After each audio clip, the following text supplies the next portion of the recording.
principe e il re consegnano la corona al re Florian Vogel!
Vai Marco!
Terzo classificato della FRN, l'applauso per Andrea Tiberi.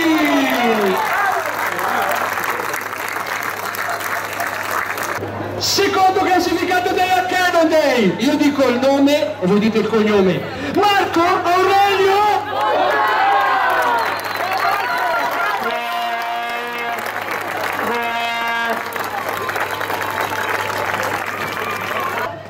della Foco XC, lo svizzero Florian Vogel!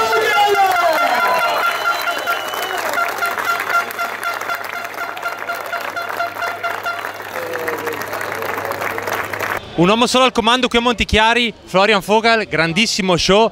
Don't lie, today you used a motorbike. It may look easy, but it was not. It was really hard. I suffered as all the other riders. I just had an almost perfect day without any mistakes. I only had 2 little mistakes, and on a course like that it was really slippery, and you need to to just do to ride as smooth as possible and not do too many mistakes, and actually this worked out quite well, and it was great. Next week I race in Italy again in Nals, which is also a nice course, a lot of climbing, which is not too bad for me, I think, and yeah, I'm looking forward to that, and do a couple of other races, and sure, in about a bit more in 1.5 months there is the first World Cup in Czech Republic, and that's actually one of my big goals, and yeah, I think so far everything went according to plan, so I'm really happy about that.